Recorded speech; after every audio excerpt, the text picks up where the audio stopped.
a.m. to 7 p.m., the Deep South Para-Comic-Con will bring chills, thrills and much more.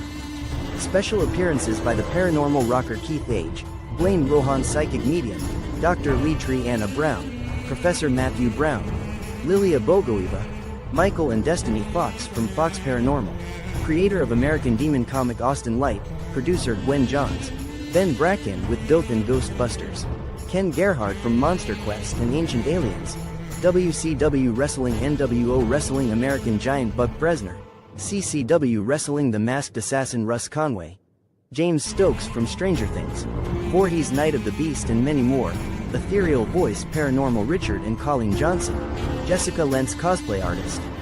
Come see Letriana Brown's Haunted Object Lab. What do you feel from these objects?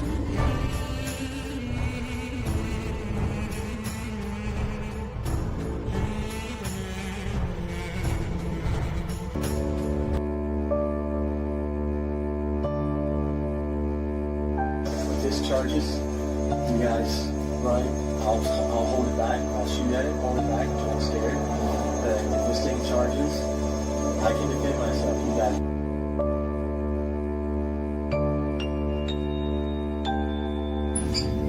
This was very late at night. Everybody was asleep. And I was terrified. I was absolutely terrified.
Hey, hey. Hey, sister. Hey, everybody. There's Gwen. Hey, hon. So happy to, I'm jealous of Blaine's hat. Yeah. Blaine's hat. You know what's funny? What? The shipping cost more than the hat did. Oh. But That's funny. Yeah, because it came from Canada. It came from a native-owned company in Canada. I thought it was American made until I was like, why are they charging $19 for shipping? It's like, gee. Well, I do want to say a few things before we go to the show. I want to go thank everybody for sending me all the support and kind feelings and everything, because everybody knows I'm going through cancer right now. I'm going through chemo and radiation. I got my chin held high. It's rough, but I'm doing the best I can do. And I thank all the people that send me well wishes. You guys wouldn't even believe some of the people that have called me, sent me messages that I would have never thought in my my life that I would have got messages for some of these people. And some of them are famous, very famous. And I was like, wow. And Lee, can I tell the one about Russ? Yes, please. Okay. Please. Russ is on Finding Bigfoot. He's the one you always see by himself, Russell Cord. That is the nicest man and a fellow veteran I've ever met. He took time out of his day and literally took Lee's phone. Left. Walked away. Talked to myself and Jennifer, my wife, and said, look, dude, if you need anything as a fellow veteran, as a human being, here's my phone number. He gave me his personal phone number. I sent him a text Friday. I said, brother, I made it through week 1. He was like, heck yeah, man, we've got you through this. You need us, call. And John Zaffis, same way. Johnny has been wonderful. Just about everybody was at your con, Thomas, that Lee went by and just let me say hello to. I've got messages from all of them, a lot of them from Gettysburg, throughout the military world, throughout the paranormal world. Yes. It's been overwhelming, but very well appreciated. And I'm going to make it through this. So if you guys don't see me on the show as long or as much, it just depends on how, because as soon as we do this on Mondays, I do chemo first thing in the morning, then I do radiation right after. And sometimes I feel okay after radiation. Like today, I'm not feeling that bad. I feel weak as hell. Really bad dry mouth. So if y'all see me drink a lot, it's because I have got to keep fluid in my mouth. But I'm doing well, and I'm gonna make it through this. And I will make a video appearance several times at the Deep South Paracomic-Con this weekend down in Ozark. I've got to get with Stan later. I'm hoping to be able to do the intro for the con via video, live video. And I will be doing classes with Lee and Matt and Gwen throughout the day. The ones that I could go to, because sometimes Saturdays is a lot of busy other shit we got to do since we can't do anything during the week because all the damn doctor's appointments. They've got me. Let's see. I go to chemo every Monday, radiation Monday through Friday. I see a hearing specialist once a week because of the chemo that I'm taking. It's called cisplatin, and it could lower my hearing. And I'm already deaf enough being around airplanes and all the heavy metals music that I still listen to. I just want to say, too, I think the nurses that do my chemo, they are so awesome. There's a lady that volunteers there, and she'll come around, and she has, like, cookies and potato chips and Cokes and hot chocolate and coffee, and she's always has a smile on her face, as you always. Well, hey, Mr. Blade, how you doing today? Knows me my name. And I've told her my name one time, and she made sure that anything that I got that she gave to Jennifer too would make Jennifer comfortable. So I appreciate that a lot. And I'll tell you about my radiation. That's probably the worst part of the whole treatment. Chemo is not bad. It's long. It takes about 3.5, 4 hours because they have to run regular IV through you, which is just basically salt water. Then they'll run a steroid through you. Then they run 2 different anti-nausea medicines because chemo is very notorious about making people sick to their stomach. And I don't like being sick anyway. The stuff they use is phenomenal. Hi, Jenny. Hey, Jenny. And, hey, baby. But yeah, you sit there for about 3 hours. And then once everything else is done, they put the cisplatin through you. And it's just a drip, just a regular IV drip. Well, you got to wait for all of it to drain. Then plus you got to wait for the IV to fully drain because it will not take you off until both bags are completely done. So that's about 3.5, 4 hour process every Monday morning, 7 o'clock. Well, plus you got to go. The vampires get you first because you got to always go get blood before you go in there every day. Every time you do chemo, you got to get blood drawn. Yeah. Then after that, we walked literally next door to where radiation is. And this is the hardest part for me because I didn't know I was claustrophobic because I have neck and throat cancer. I mean, head and neck and shoulder cancer. They have to put me down on the table, and there is a mesh mask that they put over my face, and they bolt me to the ground. I did not know that I was claustrophobic as hell. I freaked out. I've never been more scared in my life. I've had rockets, mortars, and small arms fire shot at me in war. I was petrified of that damn mask. I had real bad anxiety to the point where I could not sleep. I made the doctor cut me eye holes where I could see out of the damn thing, and I made them give me a sedative or an anti-anxiety pill where I could put that mask on. And I got my fear through that.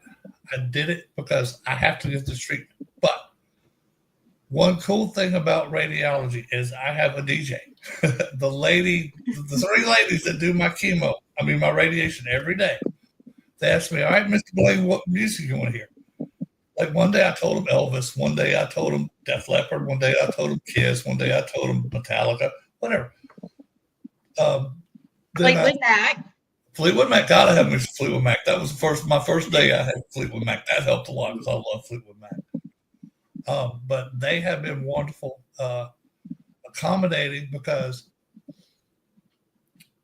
they probably see over 4,000 patients a week on both in the cancer center and the radiation center.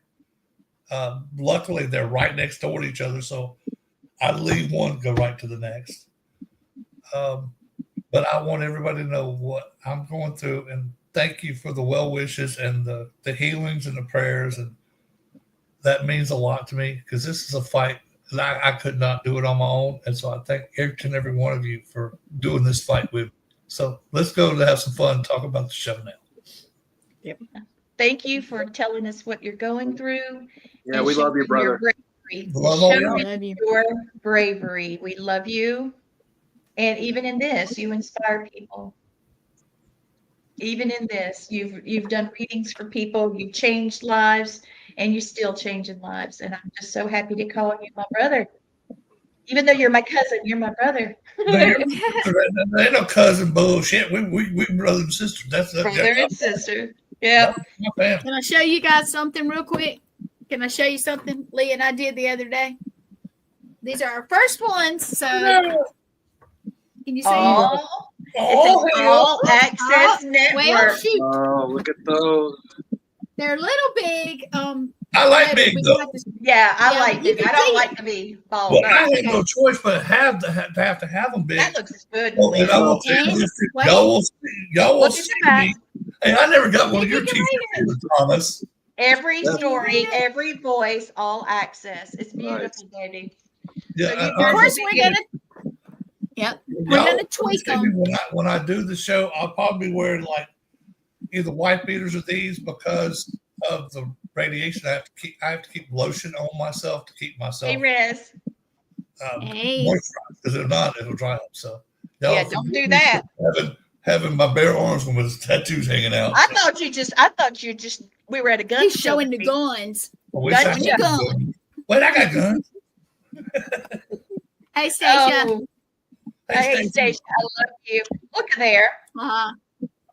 Can't wait to kick it with you. Right on, Rez. Hey, this is why I want to say something to you. I think this is cool as hell. The guy's Native American, but he's from Wisconsin. He calls himself a redneck. That's as much redneck as you can get right there. Oh, you just don't know. Rez is a very special man. He is a very special man. I can't wait for all of you to get to know him. What you see, he's coming to the channel too. Yes, he is. That's why I said that. I don't know. Oh, I gotta say too on this. Kudos to the preview on the show tonight. That was phenomenal. Not just our show, but all the new stuff that I haven't seen. You put up there like the stuff with you and Matt on there. That was wonderful. It's not finished. Taking ass and taking names. Yes, we are. Go, girl. None of that is finished. It just takes a lot of time, more than you think. And Lee, bless her heart, puts And I put my heart and soul into it, of course. And Yes. I represent Yeah. everywhere I go. If So you didn't all- see my post, Yes. go look. I went on an investigation this weekend, and it's out there. I'm doing everything I can. I'm about to go do an adventure that I'll tell you about later. I can't wait to hear more about this. So she's going to get a lot of followers and really thrill a lot of viewers because she's going to be doing something amazing.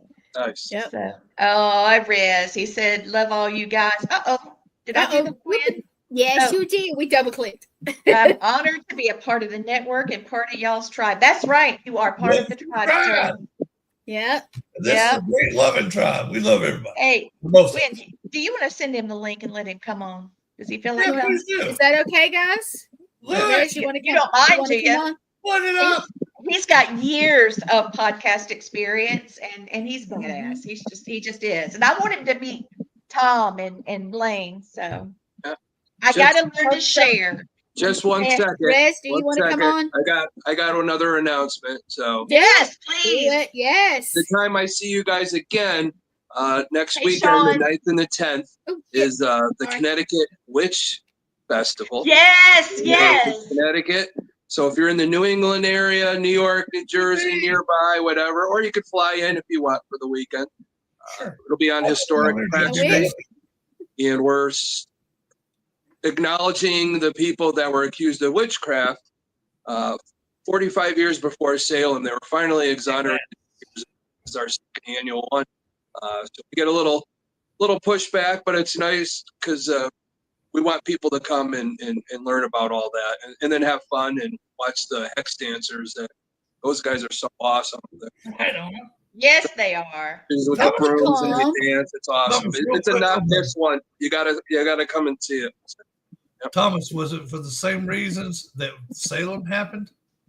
Similar. A lot of it was the rich people. They were going through a flu epidemic at first, and so they look at the poor people. So somebody was outspoken.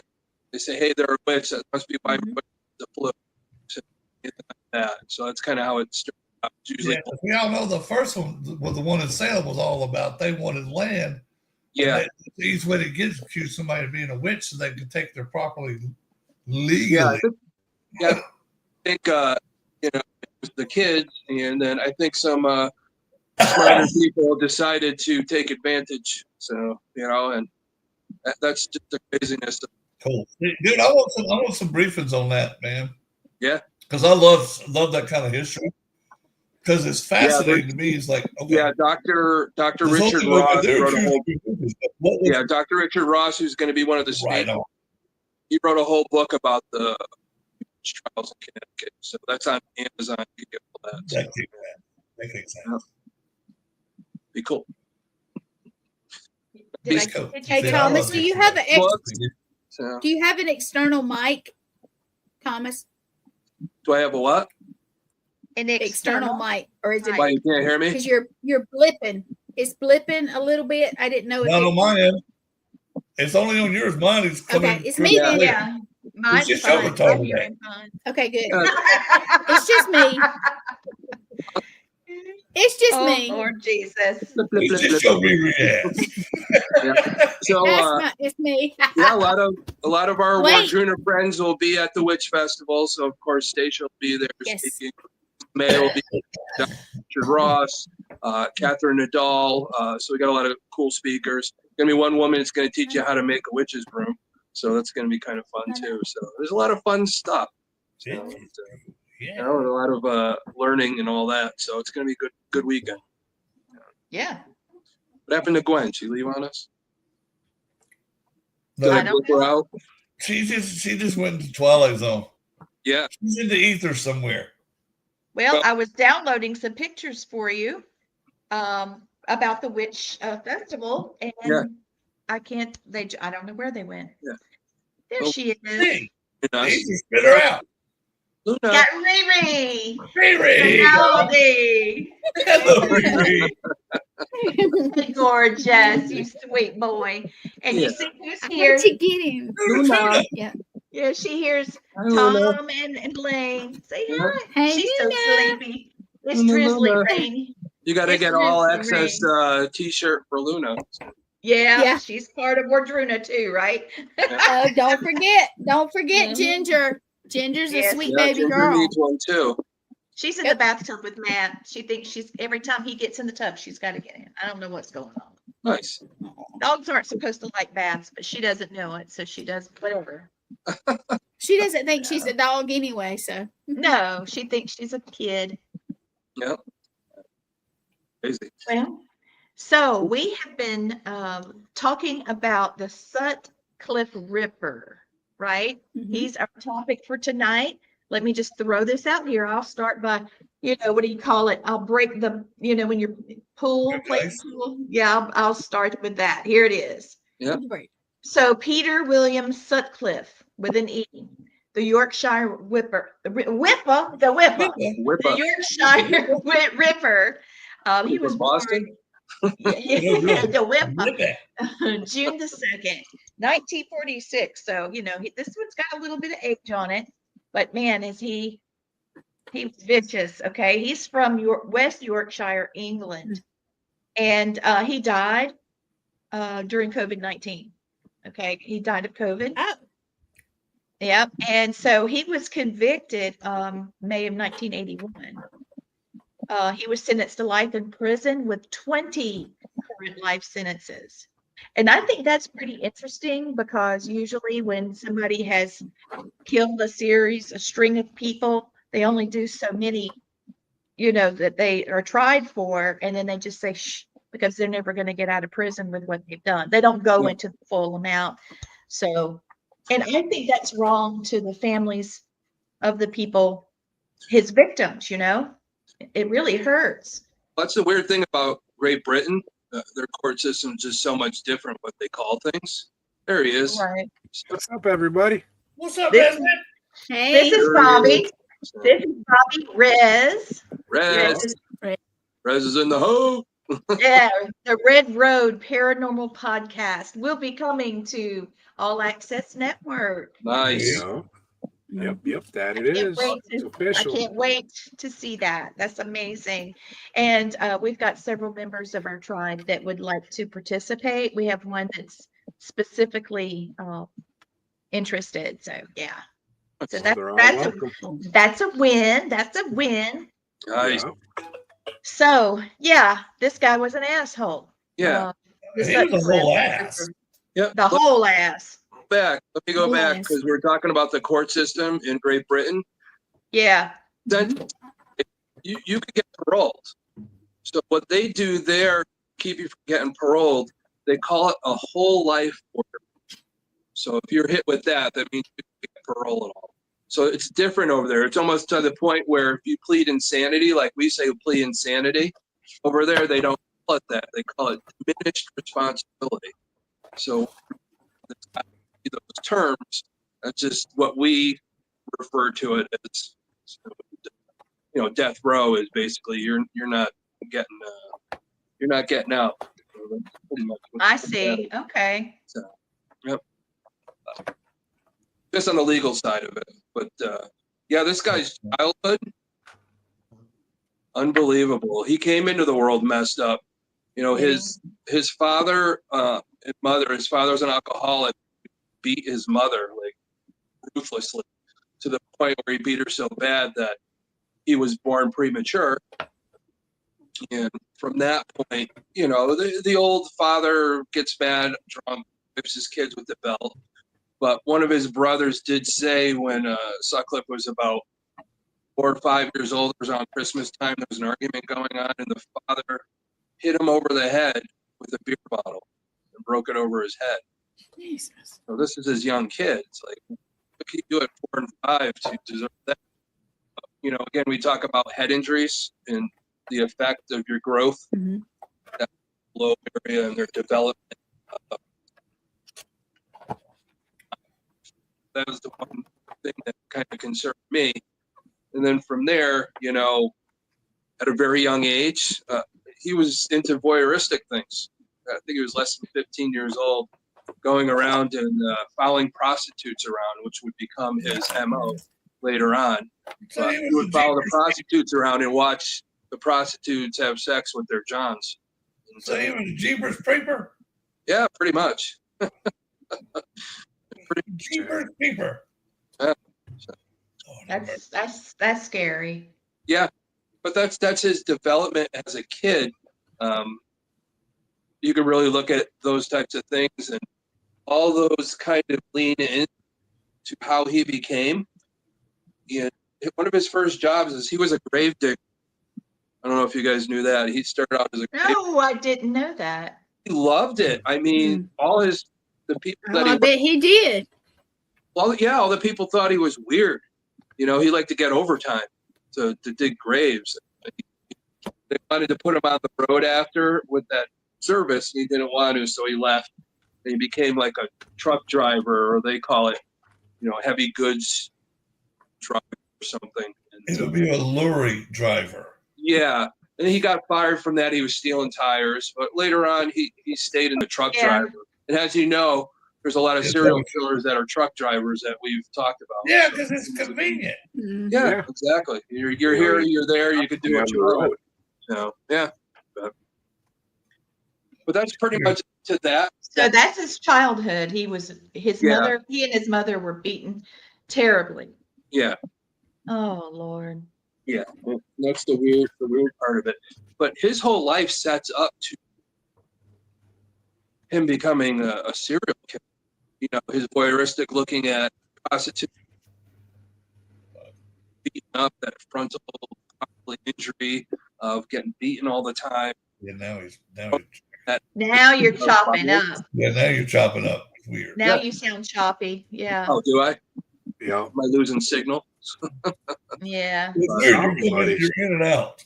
You'll get like two words and like. Oh no. My Wi-Fi is a little less, but all right. How do I sound now? You sound fine now. That's better. Okay. All right. Maybe it's a fan that's on.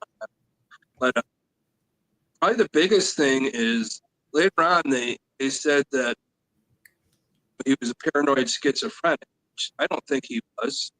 It was all like a ploy.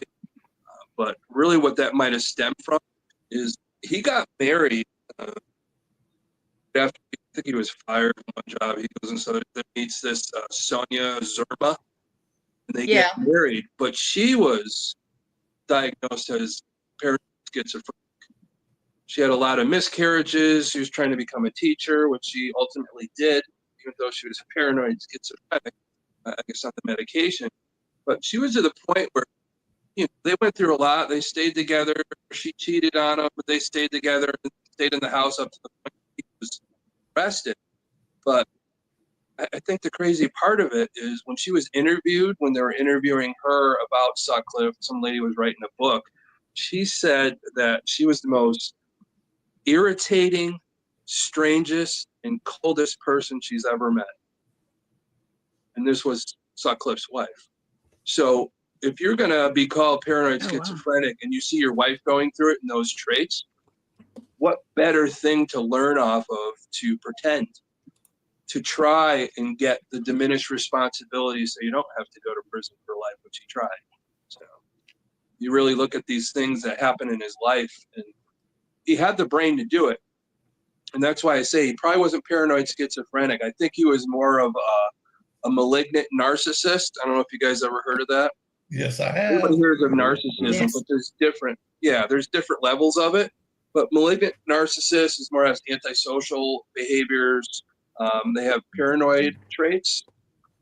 They also have aggression and sadism. So, and that was one of the big things with him when he was killing prostitutes, was he was very sadistic in how he sexually assaulted. So a lot of this stuff goes together as opposed to schizophrenic. I think it's more psychologically, as I break them down, is a malignant narcissist is more closer to this guy. Uh-oh, you cut out that last sentence. That last sentence cut out. Yep. Sorry. Okay.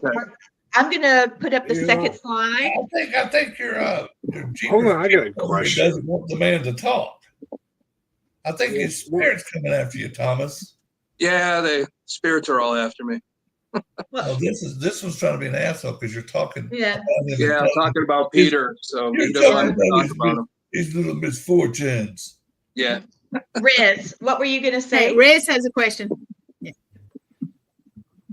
Well, I was going to say, if you go by the way he was raised and how he was beat and everything, if that made him a serial killer, well, you would think there'd be a lot more Native American serial killers because a lot of our children still in these reservations are getting beat, have mothers and fathers that are drunks and alcoholics. They take off for days at a time. They're basically left in third world poverty conditions. Yeah. So if you go with that statement, how come we don't see more of the Native Americans in this demographic of serial killers? Rez, I'll answer that one for you, buddy. Just a tidbit real quick. He lives on the Mohican reservation. So that's how he has that perspective. Okay. The reason I'll answer your question on that because I'm Native American too. I think the reason is because a lot of the Native American serial killers aren't reported because they never stay around long enough to leave any evidence of what they do, or it's just pushed under the rug. It's like, okay, this is my auntie or this is my uncle. Okay, I'm not going to say nothing about it, but I know he does his stuff. And dude, I would like to know too, statistically, how many are on the Native American reservations that are serial killers? Or we know for a fact that a lot of them, and I hate to say this, are rapists, pedophiles. They're the same as America itself. We're just a big effing country with a bunch of sick people. But I always wondered that too. Why you never see a Native American serial killer on the res or even off the res. Yeah, you don't hear about it in the news. You don't see it. I know a few years ago, a buddy of mine right down the road ended up in a blue barrel, and they didn't find him for a year. Yeah. Oh, wow. This white guy from town worked for me at one point in time. When I had different businesses, I'd known him, and I knew he went. Last reports, he went missing up on the reservation, and a year later, they found him stuffed in a blue barrel. And dude, it wouldn't have surprised me at all. Is all the people that end up missing on the reservations aren't from serial killers. Could be. I mean, because they think, okay, you're not just say that you and Lee are brother and sister living on the res, and Gwen's your younger sister, and she gets abducted and disappears. Well, that person that abducted her is counting on you two not to say anything because you're scared for your lives now. You might have saw something or heard something and got threatened by them, and you just clam up, don't say a word. Or there's so much non-trust from the government that you guys have, and I have the same non-trust, and I work for the government, so because they pay well, it's the only reason. But I think that's a lot of it has to do with like, okay, everything that we've ever been told has been a lie to us. Every treaty the United States signed with every tribe has been broken. Oh yeah. Not one. Well, I take that back. The only one that's ever been kept is with the Seminoles because they told them to go stack bricks. Yes, they did. They Anytime. never surrendered either. Yeah. But there was a every time they have me sign paperwork, I tell them, hey, we don't like signing paperwork. We get screwed every time.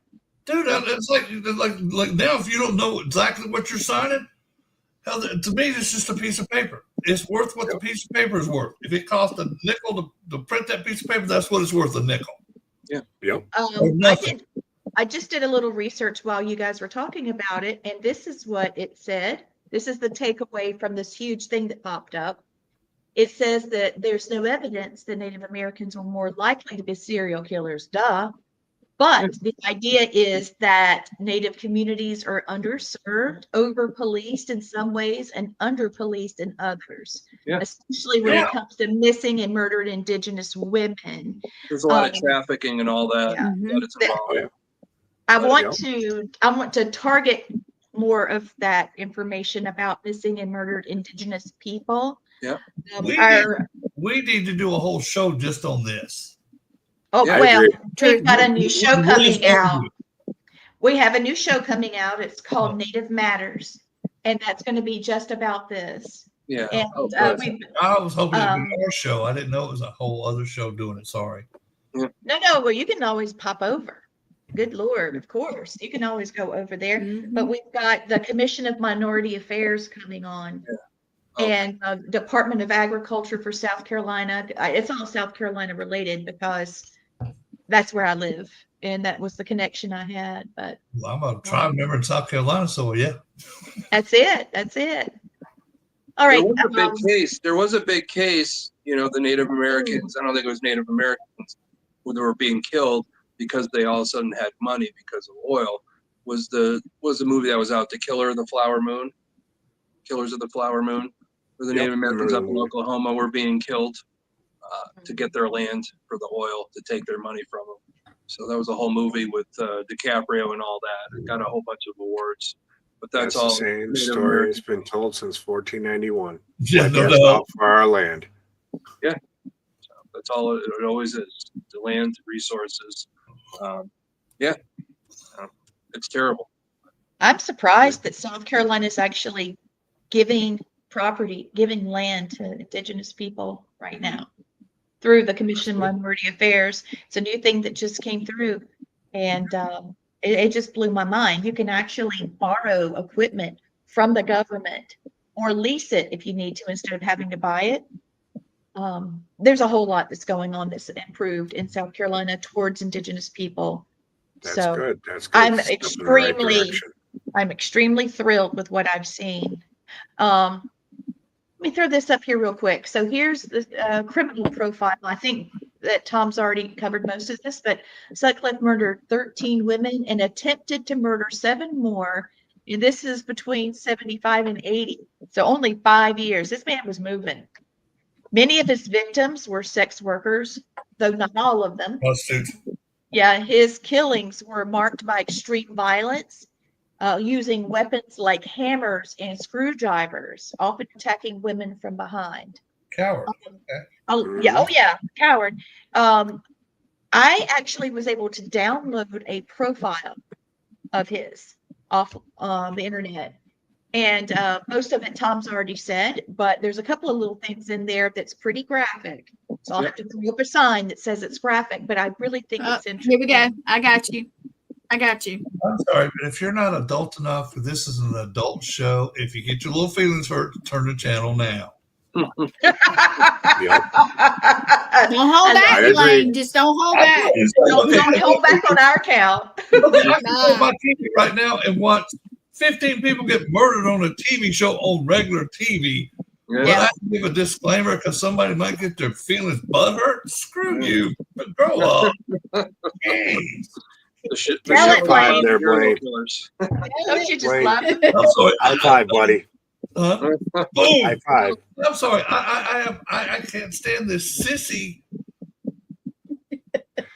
This mentality of feelings thing. Mhm. It's like if you can't take adult stuff, this man committed these crimes. We're stating facts, not making opinions or just floating stuff up out of our ass. We're telling facts of stuff that this dude did. Okay? Thank you. Yeah. so Go ahead. I'm off my soapbox now. thank you very much.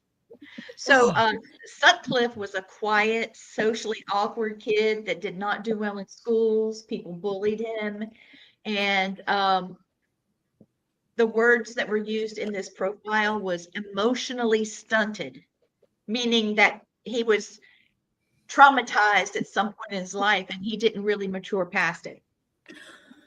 And that he was also Roman Catholic, and he internalized a lot of guilt and shame, especially around sexuality.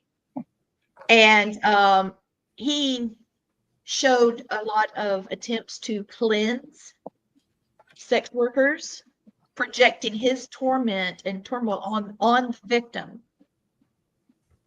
And he did have burial practices. And he had a morbid sense of humor. There were jokes that he did with these bodies. He was a voyeur, and he had deep resentment and hatred, just for people in general, but mostly for females.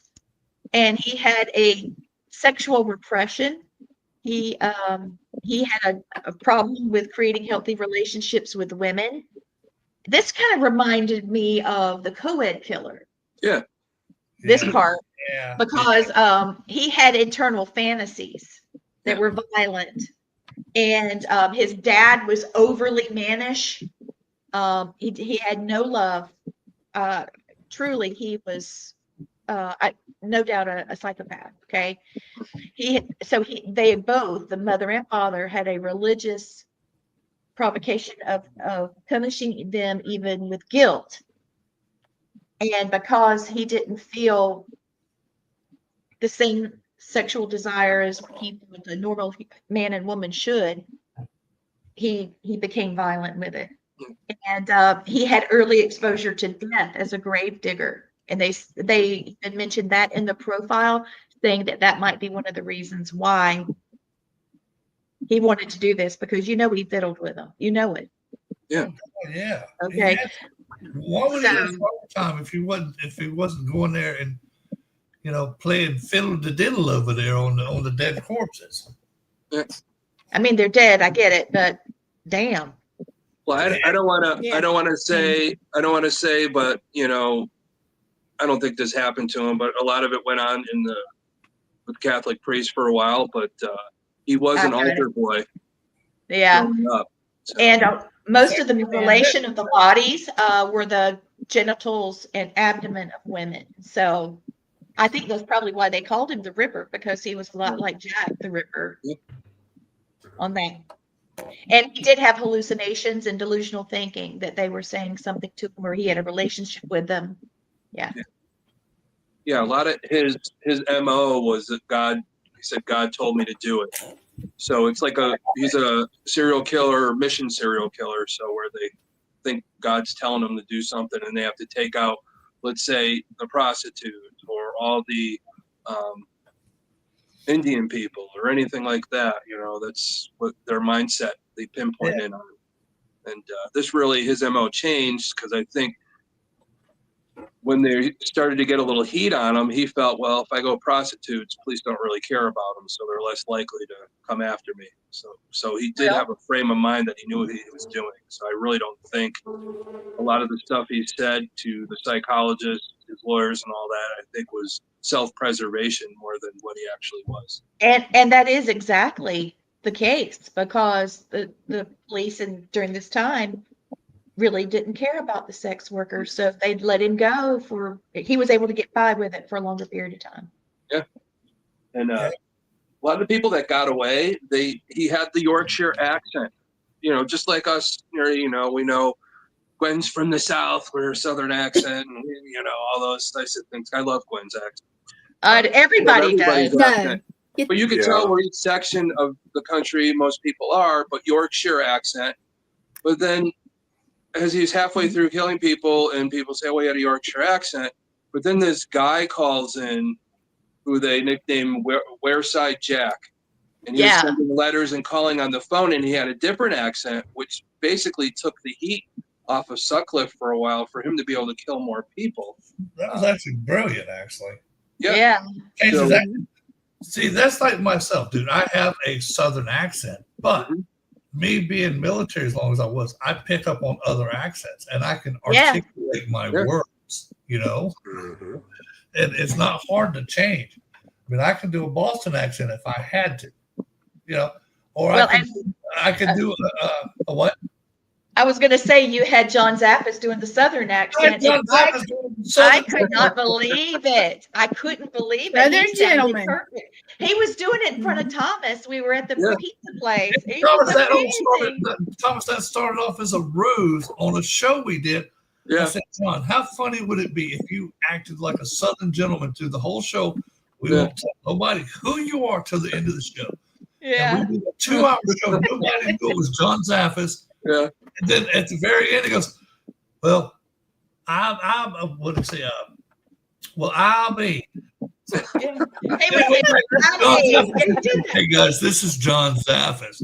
I hope you were entertained for the last 2 hours because that was the funnest I've ever had in 2 hours. Oh, he said That that. started out as just something me and him thought of to do for a show, just to Yeah. to entertain people. And it Oh, worked. God, it's so He good. told me how long ago that was, what show he was on, and he said every time he saw me after that, he was going to do the Southern Gentleman.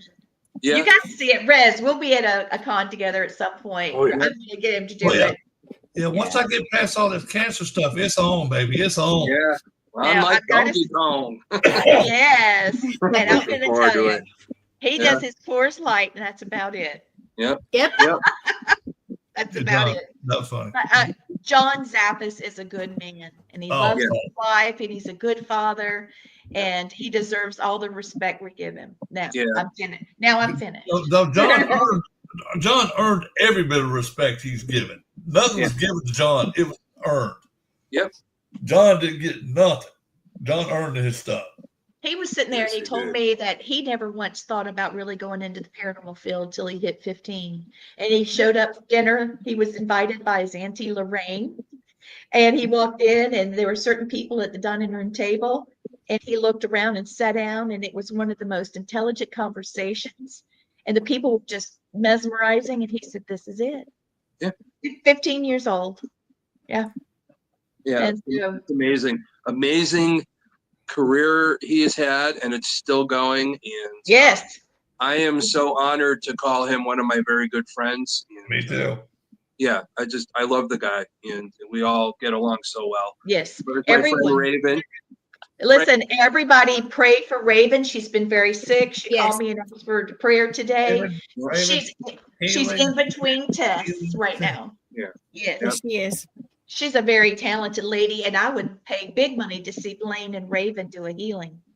Yeah. Oh, that would be good. That would be incredible. Yeah. She's coming to the Rez? network also. Thank goodness. Yes. We are just going by leaps and bounds. I'm loving this. And Yeah. Raven, I love your last But name. listen, Here's yes, to the wolf. yeah.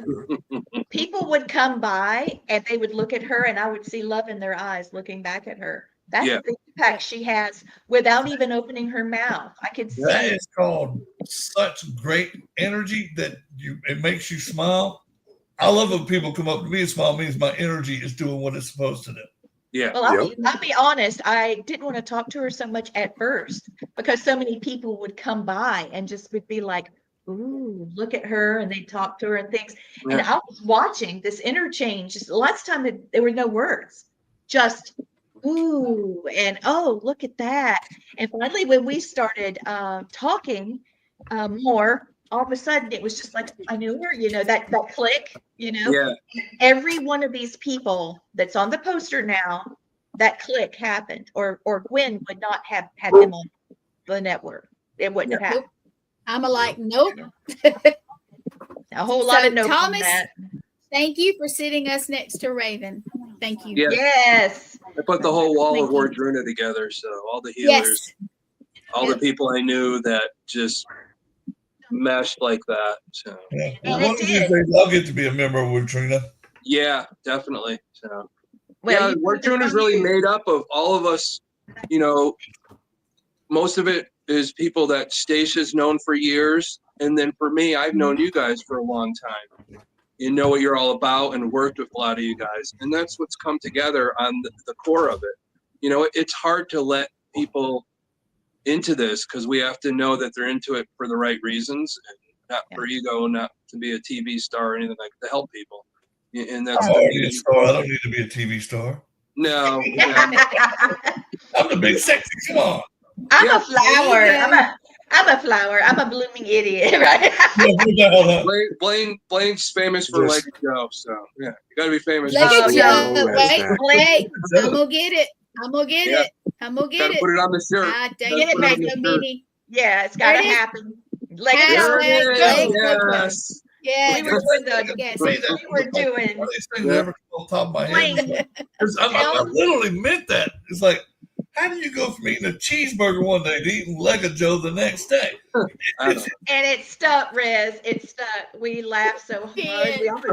We almost didn't make it through. I know.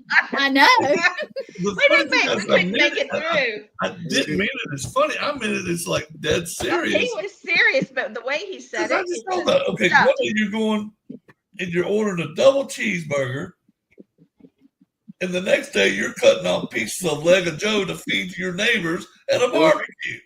Yeah. What the hell? Well, the funny thing is when Danny and Lauren were on and they had the Jeffrey Dahmer fork, Yes. Yeah. Jeffrey Yeah. Dahmer could have been eating the Lego Joe with that Lego fork. Joe on that his head. fork. Yeah, because then they said there was like pieces of material on the fork still. Yeah, what appeared to be material. It's still on there. They haven't taken it off. I wonder Good. if the I wouldn't touch it. luminol I test. wouldn't touch it. No. I wouldn't either. Maybe they'll be able to get it tested. Yeah, that would be cool. You That'd should be great. see. Back to Blaine Guys. here. Yeah. I've been watching Blaine for a couple of years on every podcast that he's been a co-host on. You never know what's going to come out of this man's mouth. And I love it. Never. No, you Exactly. That's why I feel there's a connection. a filter. Yeah. But Okay. You know. I like to entertain. I like to people have fun and educate people. And I'm sorry, I'm a little rough. I'm sorry, I'm a lot rough around the edges because being 26 going years through a active in the lot. military, you don't have a filter. I've never But I had a can filter. I had say- a dad that didn't have a filter. A grandfather didn't have a filter. I watched my grandfather, no lie, when I was 5 years old in his living room, people from the church came and told him he needed to go to the church, and he told him to get the F off his porch. His church was on his TV, and that's all he needed.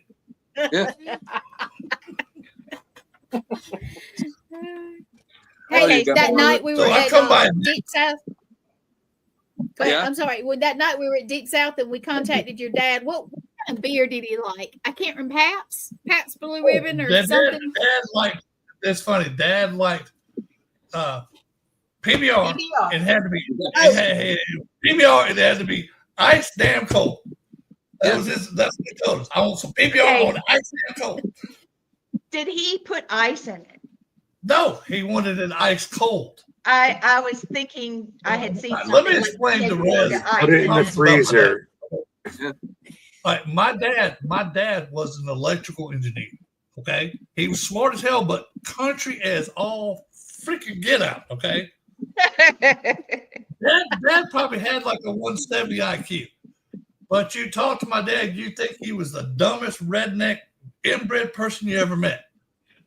He would be like, "Well, me and your mom went over there, and we went to the store over yonder, and I was gonna get some grits, but that guy told me there was like this much. I ain't paying that much money. That was my dad. Okay, that was my dad.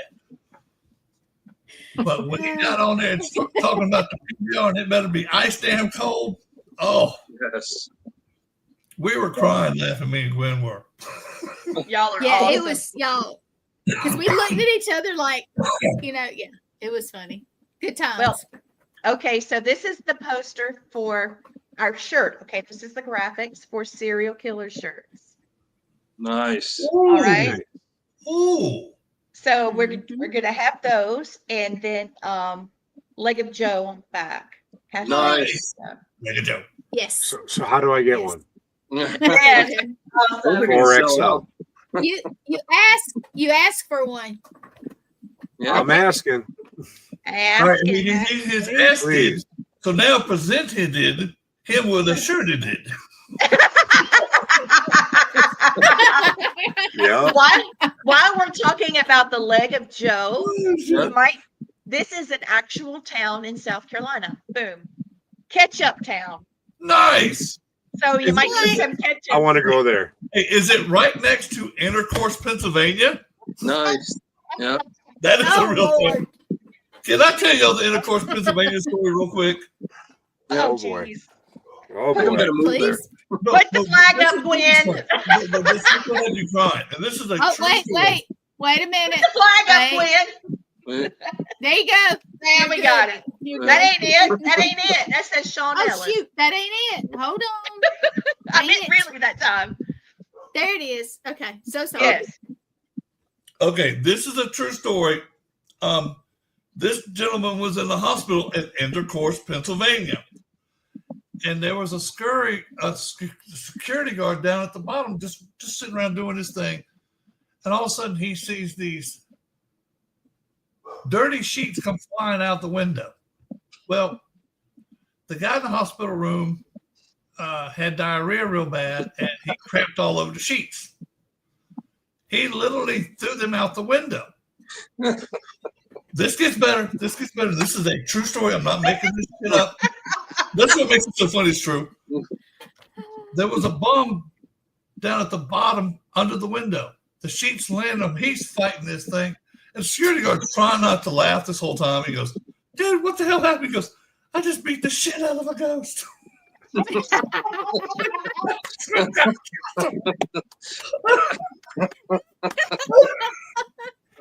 That's awesome. Oh my gosh. Tip my hat to you, sir.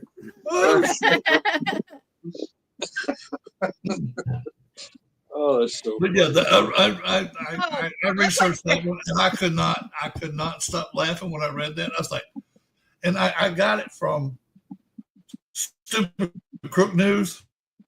nice. Oh, I'm sorry, I got it from this place called the Darwin Awards, and I went and looked it up to make sure it was a real story.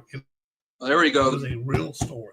So, Stacia, Balls, Climax, Kentucky. I think. Balls, Climax, All in Birmingham, Pennsylvania. all in She's so right. Pennsylvania. She's so right. That's Oh. funny, Stacia. Oh, they're all in They're a little Pennsylvania. horny Wow. out there. Yeah. Mhm. And Well, it's funny, we've got this one, okay, this too. Town, Ketchupville, There's an Intercourse, Alabama. Possum There's a Kingdom. Climax, Alabama. There is a Blue Ball, Alabama as well. So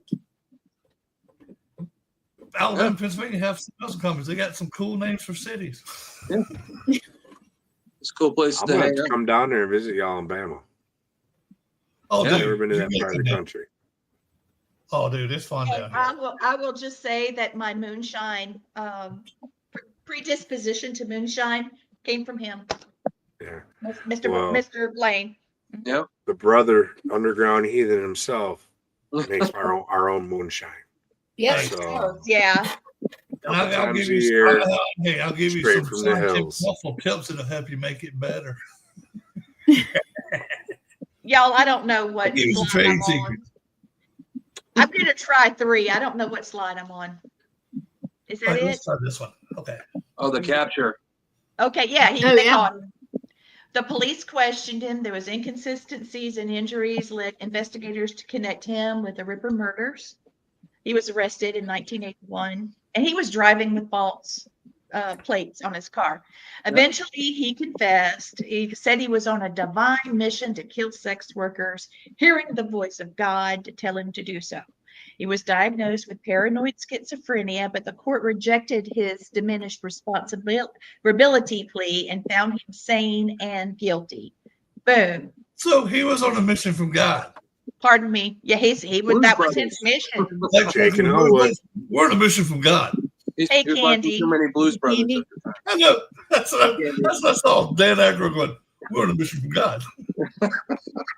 That's it. That's where I heard it. Backpack, Yeah. cigarette, full tank of This glass, is the crazy dark, part. and we're wearing sunglasses. Yes. Yeah.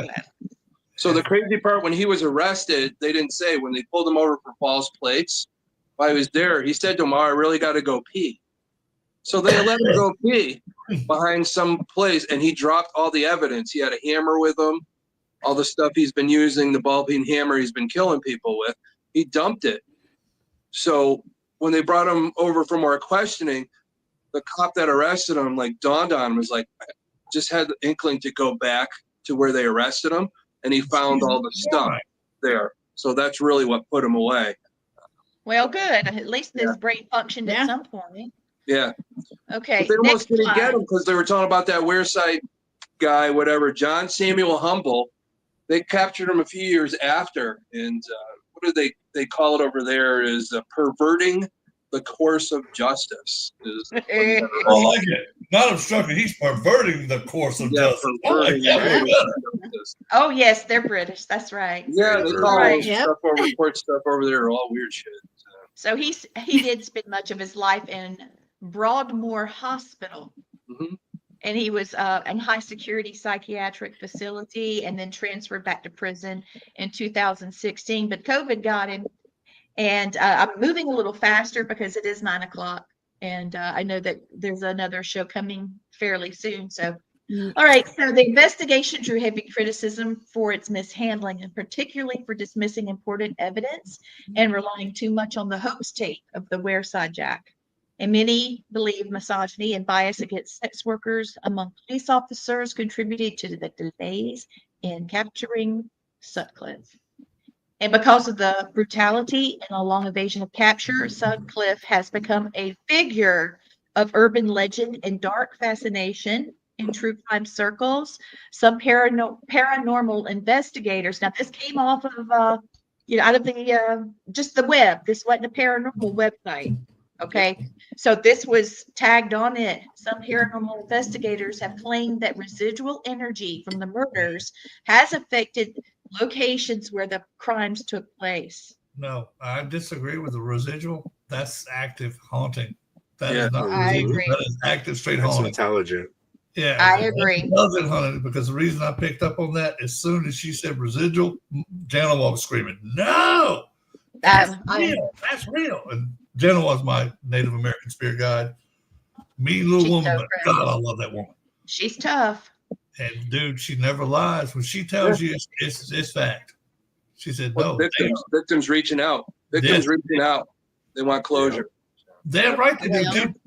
I would love to go to UK and handle this. Boy, we'd be in trouble if we ever went to UK.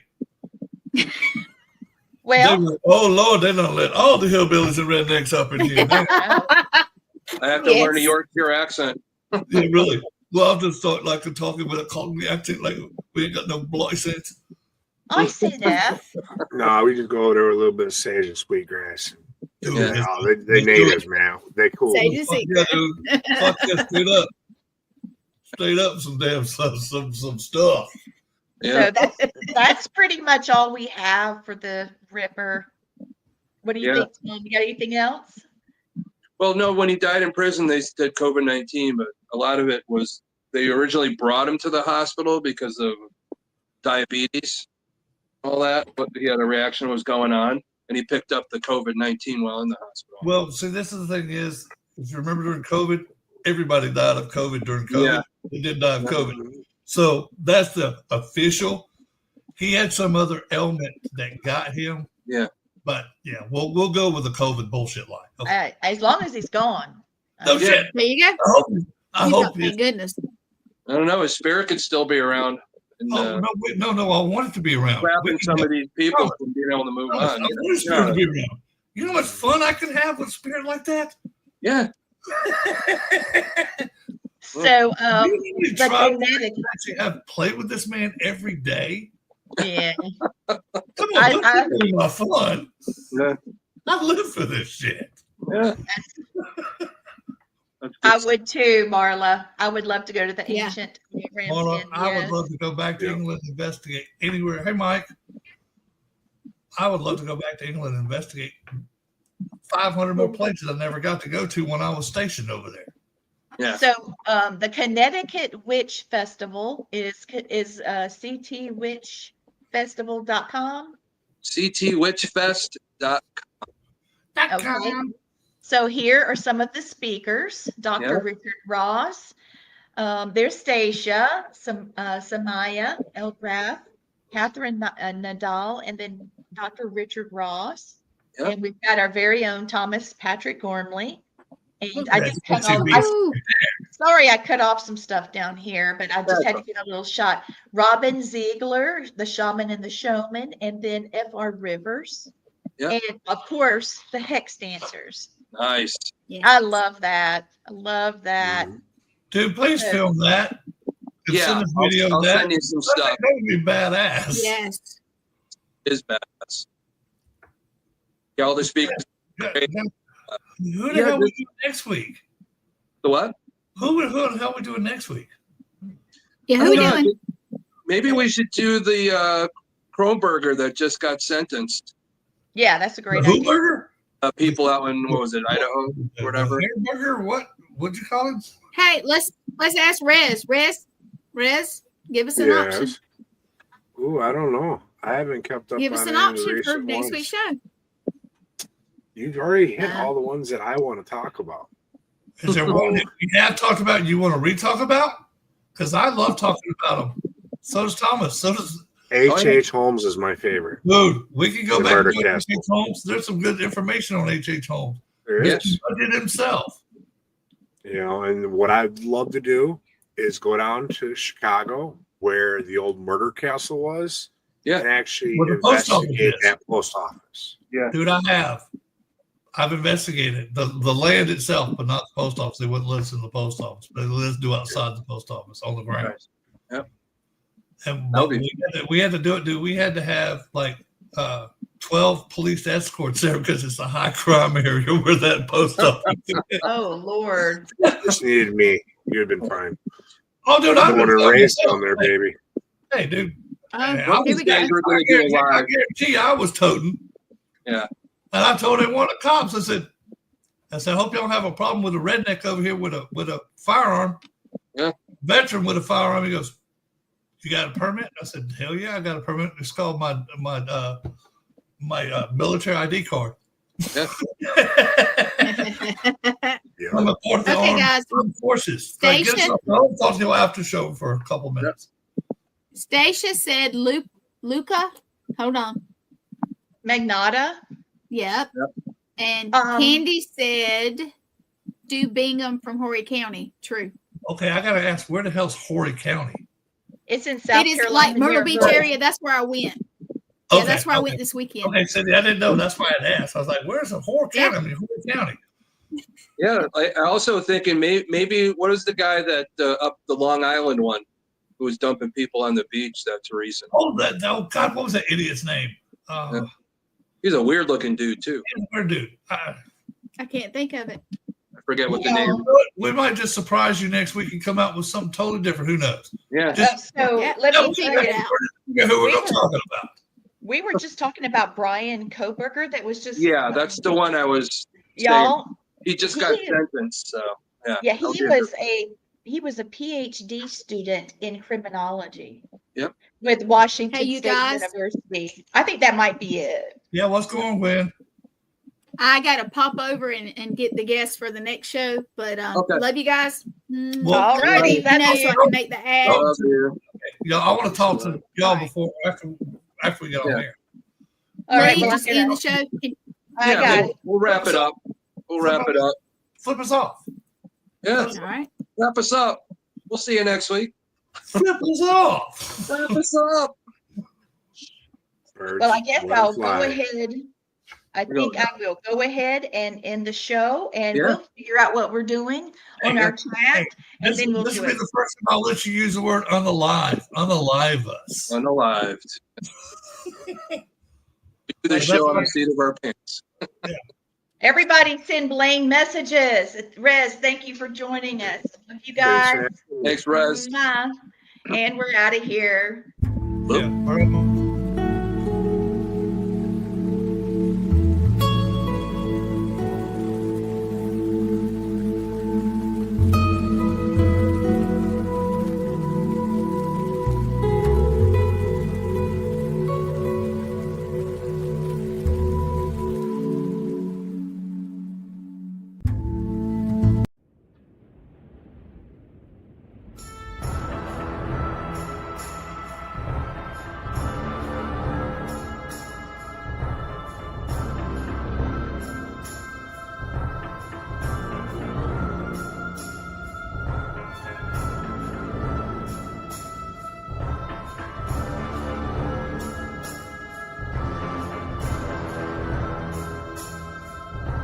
Time to take control of your energy. Join our powerful grounding and shielding workshop, a must for empaths, intuitives, and anyone ready to reclaim their power. Learn to protect your energy. Stay centered in any situation. Live with clarity and strength. This workshop could change your life. Enroll at Deep South Comic-Con.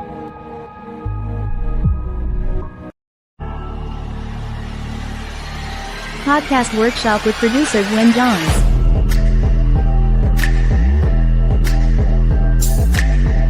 Do you dream of having your own podcast? Gwen Johns will discuss how to get started creating your own podcast and how to build an audience. Gwen Johns Podcast Workshop at Deep South Comic-Con.